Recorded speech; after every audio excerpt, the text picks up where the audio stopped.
1. The haunting drip. Sarah had been house-sitting for her friend, Amanda, for several days without incident. The house, nestled in a quiet neighborhood, was a place of solace and comfort for Amanda. However, one moonless night, Sarah was jolted awake by the eerie sound of water dripping, like a persistent leak during a rainstorm. The noise echoed through the dimly lit hallway, its rhythm almost hypnotic. With her heart racing and a growing sense of unease, Sarah followed the sound to a closed door at the end of the hallway. The dripping seemed to emanate from behind it. She grasped the cold doorknob, and a shiver ran down her spine as she turned it slowly. The door creaked open, and as it did, the dripping sound abruptly ceased, leaving the room enveloped in oppressive silence.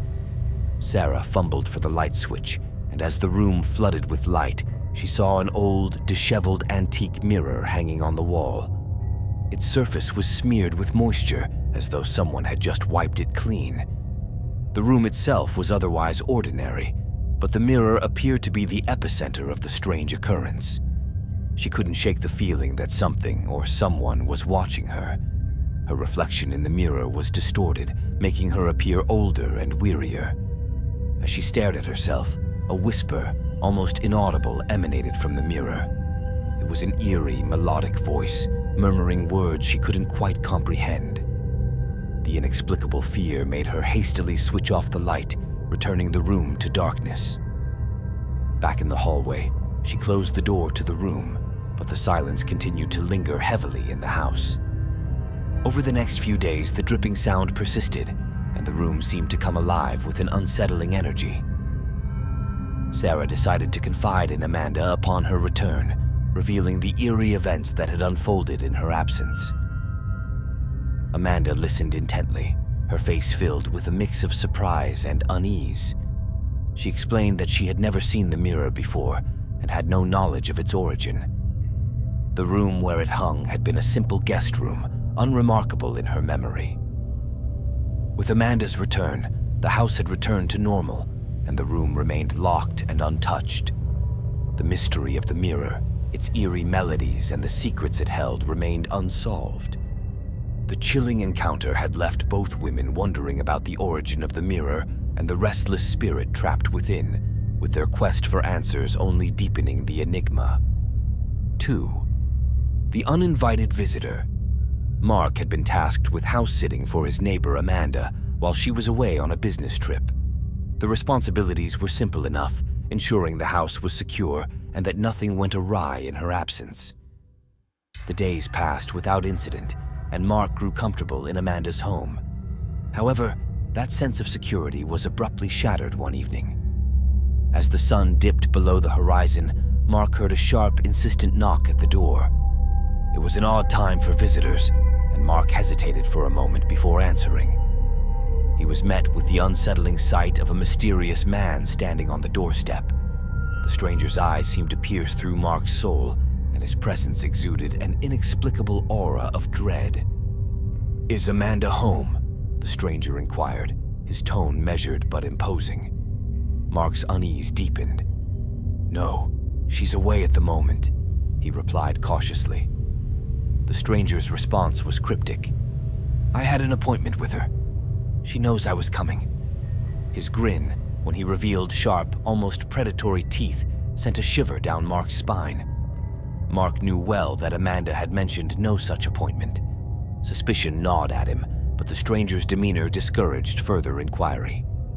Instead, he reluctantly allowed the man into the house, his curiosity mixed with trepidation. They stood in the dimly lit living room, where Mark offered the visitor a seat, which he declined. The stranger seemed preoccupied, as though listening to an internal dialogue, then abruptly stood up. "I will return," he whispered, barely audible before turning to leave. Before Mark could react or ask any more questions, the man was gone. The door closed behind him, leaving Mark alone once more. The lingering sense of foreboding clung to the air as the evening pressed on.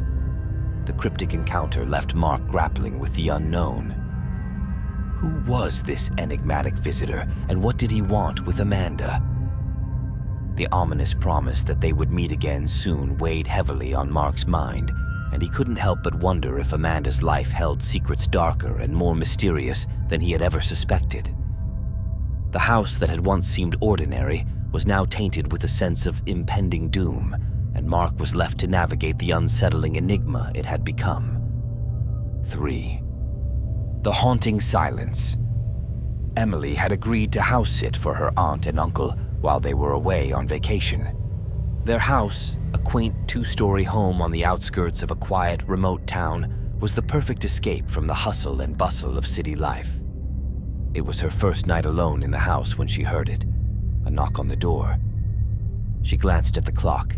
It was past midnight. She furrowed her brow, wondering who could be visiting at such an hour. Carefully, she made her way to the front door, her footsteps echoing in the silence. She peered through the peephole but saw nothing. Emily hesitated but decided to open the door, thinking it might be a prank or a gust of wind causing the noise. But when she stepped onto the porch, there was no one in sight. The night was eerily still, the only sound the distant chirping of crickets. Confused and somewhat unnerved, Emily retreated inside and locked the door behind her. She chalked it up to her imagination playing tricks on her, perhaps influenced by the eerie calm of the remote location. She continued her house-sitting duties, keeping the strange occurrence in the back of her mind. As the days passed, everything seemed normal. She went about her tasks, enjoying the peaceful solitude. However, one night, as the full moon bathed the house in an ethereal glow, Emily was startled awake by a loud, persistent noise. It was the unmistakable sound of the door lock turning. The distinct click echoed through the house, and Emily's heart raced. With trembling hands, she fumbled for the bedside lamp, flooding the room with light. She was alone in her bedroom, and the door, which she was certain she had locked securely, now stood ajar. A chilling breeze seeped in, carrying with it an otherworldly whisper that sent shivers down her spine. She couldn't explain how the door had been unlocked. Panic set in, and she reached for her phone to call the police, but her battery was inexplicably dead. A feeling of dread washed over her, and she could sense a presence nearby, something that didn't belong. Slowly, she ventured out of her room, flashlight in hand, to investigate. The house, once so familiar and comforting, now seemed distorted and menacing. As she descended the creaking staircase, her footsteps echoed through the dimly lit hallway. She approached the front door cautiously, her flashlight revealing nothing amiss. She hesitated but decided to lock the door once more and retreat to her room. That night, she lay in bed, straining to hear any noise. The house remained eerily silent, the only sound her racing heart. She couldn't escape the feeling that someone or something was watching her. Her aunt and uncle returned from their vacation, and Emily eagerly recounted her strange experiences. They listened intently, their expressions growing increasingly concerned. Her aunt admitted that she and her husband had heard similar sounds in the past, the knocking on the door and the unlocking of it, but they never discovered the source of the mysterious occurrences. The family sat together, pondering the unsettling history of the house. They came to the conclusion that perhaps their home was inhabited by something unexplained, something that bridged the realm between the living and the unknown. The events during Emily's house-sitting had simply been another chapter in the long and enigmatic history of their quaint, remote house. As Emily left her aunt and uncle's house with these mysteries lingering, she couldn't help but wonder about the origin